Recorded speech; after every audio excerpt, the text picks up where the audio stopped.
So I'm going to walk you through what a demonic evocation would look like if you were a magician in the 1600s in England. So let's first assume that you are in your 40s or 50s, because that's what you would be, in the upper class, and you'd be a member of an occult fraternity for a while, 10 or more years.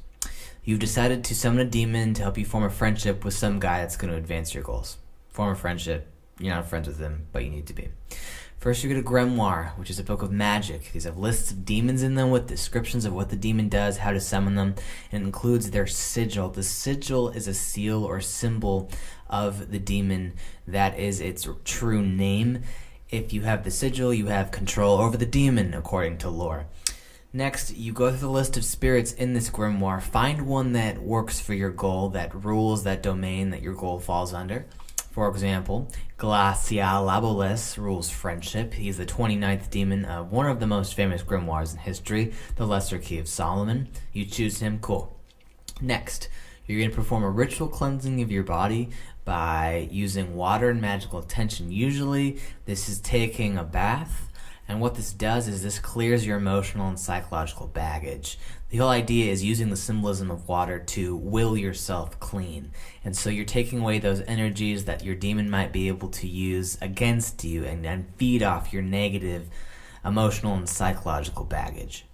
After that, you're going to put your magical robe on. Your magical robe is protection from that very same dirt that you just had on you, but new dirt that's accumulative. It's also there to remind yourself that you're about to go into a magical ritual, so it's associated with magic. It gets you in that state of mind.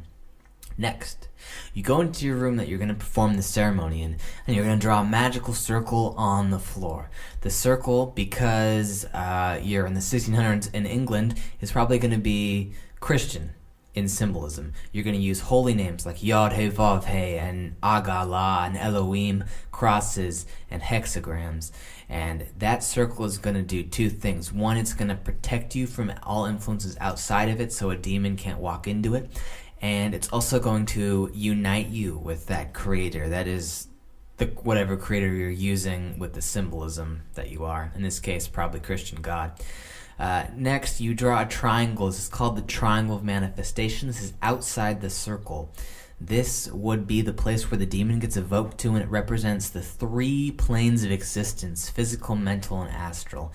And in order for that demon to be effectual, it has to exist on all three of those planes. So you would then clear the room, just like you cleared your body, of that same kind of energy, and you would use more magical symbolism, more holy names, etc. Next, you perform a ritual to get into an exalted state of consciousness. If you listen to my podcast, you kind of have a better idea of what this is, but you can use incense or candles or prayer or whatever to get you into that state.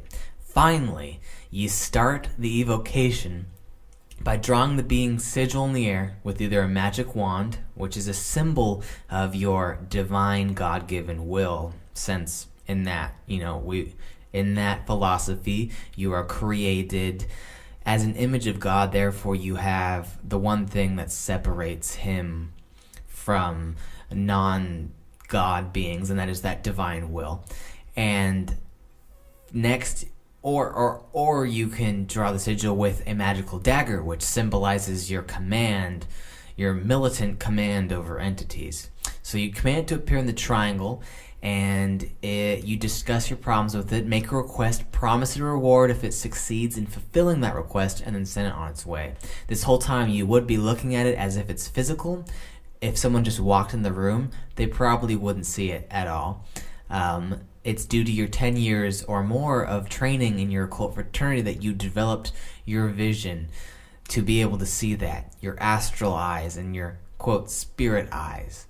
Next, if you sent it on your way, you are going to repeat the cleansing of the room so that the energies that it left behind is taken away and there's no influence of it anymore. And you use more holy names then.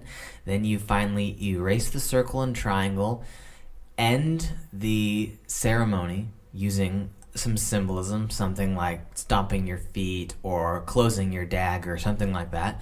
And then you take your robe off and go along with your business that's not evocation anymore. You're done.